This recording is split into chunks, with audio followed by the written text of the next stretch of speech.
O ministro Gilmar Mendes foi muito feliz na exposição do seu relatório, de forma sucinta e, ao mesmo tempo, detalhada, e permitam-me, assim, adentrar no mérito da questão, a fim de possibilitar o máximo possível uma discussão contributiva para um debate tão relevante.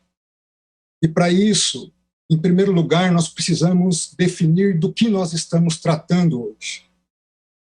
Mas, para definir sobre o que nós estamos tratando hoje, é importante, antes de tudo, definir do que nós não estamos tratando. Nós não estamos tratando de um debate entre vida e morte. Nós estamos tratando, isso sim, de uma perspectiva onde todo cristão se presume defender a vida incondicionalmente, onde todo cristão sabe e reconhece os riscos e perigos desta doença terrível, e onde todo cristão sabe que precisa tomar, sim, cuidados e cautelas diante desta enfermidade. Não se trata também de uma discussão política.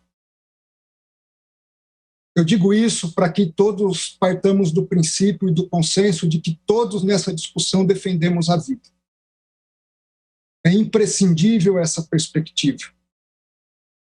E isso é importante porque, em uma sociedade tão tensa como a que nós vivemos hoje, parece que pensar diferente de nós significa a desqualificação dessa pessoa e da sua própria condição de pensar diferente de nós, atribuindo a elas adjetivos inapropriados e ofensivos a um Estado democrático de direito. Se é assim, do que nós estamos tratando? Nós estamos tratando de um partido político que apresenta a sua demanda para que, em essência, religiões cristãs, católicas e evangélicas possam realizar seus cultos, possam ir às suas igrejas. Mas, dentro desse contexto, é importante fazer, e eu faço como registro histórico, o que significa para o cristão a igreja. E os primeiros registros históricos da igreja cristã está na própria Bíblia, de modo muito específico, no livro dos Atos dos Apóstolos. E registra-se ali, após Jesus confiar a Pedro, o apóstolo Pedro, ser a pedra fundamental da sua igreja, que os cristãos, no capítulo 2, diariamente perseveravam no templo, partiam o pão de casa em casa, tomavam suas refeições em conjunto, louvando a Deus e contando com a simpatia do povo. Mais adiante, no capítulo 5 de Atos, diz que para ali também iam outras pessoas de outras cidades. Porém, levantando-se o sumo sacerdote e todos os que estavam com ele, prenderam os apóstolos e os recolheram à prisão. Digo isso porque ser cristão, na sua essência, é viver em comunhão não apenas com Deus, mas também com o próximo. Ser cristão é estar junto ao próximo, é ter compaixão do próximo. E ter compaixão é chorar junto, lamentar junto, dar o suporte necessário para os momentos em que aqueles que se aproximam possam superar as suas dificuldades. Dentro desse contexto, a comunidade cristã, ela nasce, cresce e até os dias de hoje existe, não apenas para um ato de adoração a Deus, mas para um compartilhar comunitário de vidas, de experiências, de alegrias, de tristezas, de sentimentos, de dores, de esperança e de amor. À luz do cristianismo, sem compaixão, não há culto a Deus. Sem vida em comunidade, não há cristianismo. Do contrário, nós estaríamos tratando da mera expectativa de uma reunião de pessoas para se ajuntar em determinado momento do seu dia e das suas vidas.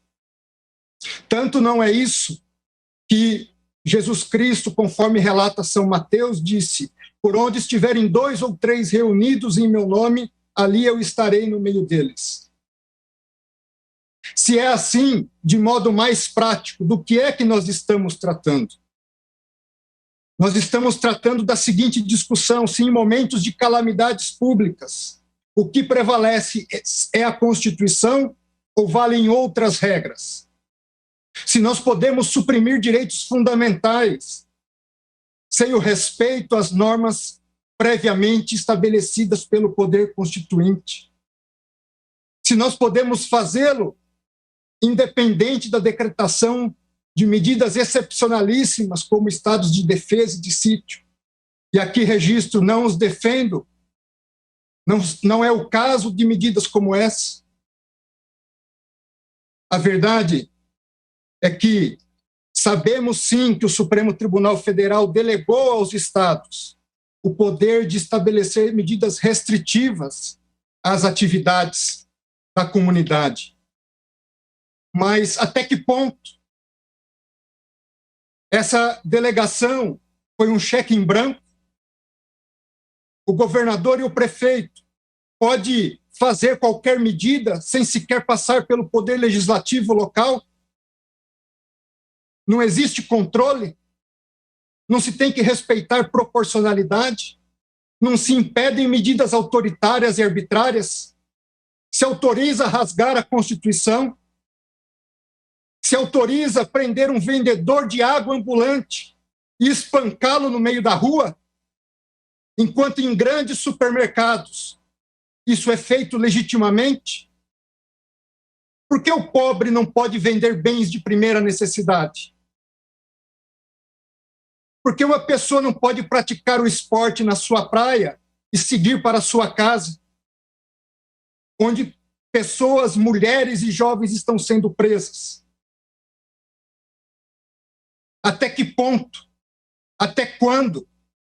Até quando medidas abusivas?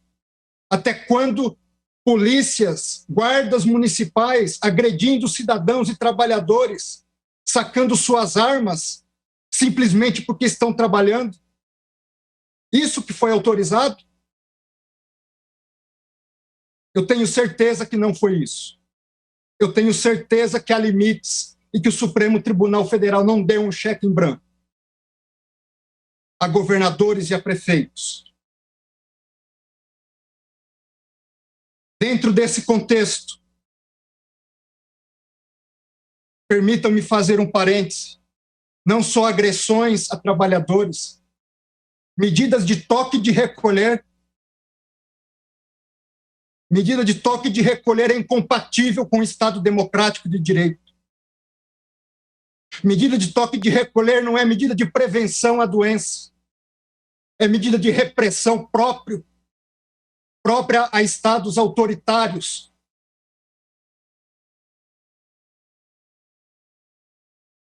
Falemos um pouco de injustiça para tentar encontrar a justiça.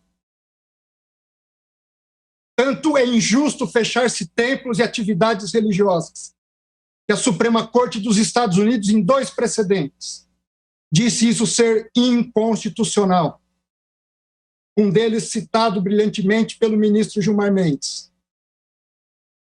E o segundo que trata de medidas adotadas pelo Estado da Califórnia, onde disse a Suprema Corte dos Estados Unidos, em um dos seus votos: há 4 razões alegadas pelo Estado para proibir os atos religiosos. Em primeiro lugar, a alta interação entre pessoas. Segundo, proximidade física. Terceiro, permanência em períodos longos no mesmo local. Quarto, haver atividades de canto religioso. Diz a Suprema Corte, ninguém duvida que esses fatores podem aumentar o risco. Ninguém duvida que há um interesse público em diminuir esse risco. Essa Corte diz, não está negligenciando o sofrimento que muitos experimentam na pandemia. Porém, o Estado da Califórnia se equivocou na medida em que sugere que esses 4 fatores estão sempre presentes na atividade religiosa ou sempre ausentes em outras atividades seculares que a sua regulação permite. O Estado da Califórnia não buscou explicar por que não poderia enfrentar essas preocupações legítimas com regras mais brandas do que o banimento completo dos cultos. Em segundo lugar, vamos comparar situações fáticas similares. Como estão nossos ônibus, nossos trens, nosso transporte aéreo? Nossas secretárias do lar continuam passando 1h30, 2 horas, em ônibus, trens e metrôs superlotados, para estarem nos servindo em nossos lares. Hoje nós vamos pegar um avião, tomamos cautela ao entrar no aeroporto, na fila do saguão do aeroporto, mantemos distanciamento e sentamos como uma lata de sardinha, um colado no outro, dentro dos aviões. Foram impedidas reuniões presenciais de trabalho. Os governadores fecharam os sindicatos para suas reuniões, fecharam as associações, fecharam-se partidos políticos. Por que somente as igrejas? Por que essa discriminação? As igrejas, segundo a OMS, o Brasil é o campeão mundial em transtornos de ansiedade. Segundo lugar no mundo em transtornos depressivos que podem levar ao suicídio. E diante de uma situação como essa, artigo publicado no jornal da Associação Americana de Medicina Psiquiátrica diz que suicídio e coronavírus fazem a tempestade perfeita. E diz um dos trechos do artigo: a frequência semanal a serviços religiosos foi associada a uma taxa de suicídio 5 vezes menor em comparação com aqueles que não frequentam atividades religiosas semanais. No Japão, aumento de 70% no número de suicídios de mulheres em outubro de 2020. Só que, diferentemente de Japão e Estados Unidos, o pobre brasileiro não pode pagar psicólogo. Muitas das vezes é o padre, é o pastor, que está em locais onde o Estado sequer se faz presente. O primeiro a ouvir seus dilemas, suas dificuldades, as agressões que sofrem no lar, a falta de pão, a falta de amizade e de contato com as pessoas. Artigo publicado por Cássia Coelho diz que as atividades religiosas são essenciais no enfrentamento do coronavírus. Ela diz, elas trazem sentido de esperança, reflexão sobre o processamento da testagem positiva, ajuda de várias dimensões no cuidado à saúde, fortalece a humanidade das pessoas. Senhores ministros, senhoras ministras, a Constituição brasileira não compactua com o fechamento absoluto e a proibição das atividades religiosas. Não compactua com a discriminação das manifestações públicas de fé. Tanto é assim que remédios excepcionalíssimos da própria Constituição não admitem sequer esse tipo de medidas que estão sendo adotadas regionalmente. Não há cristianismo, e aqui eu concluo, sem vida comunitária. Não há cristianismo sem a casa de Deus. Não há cristianismo sem o dia do Senhor.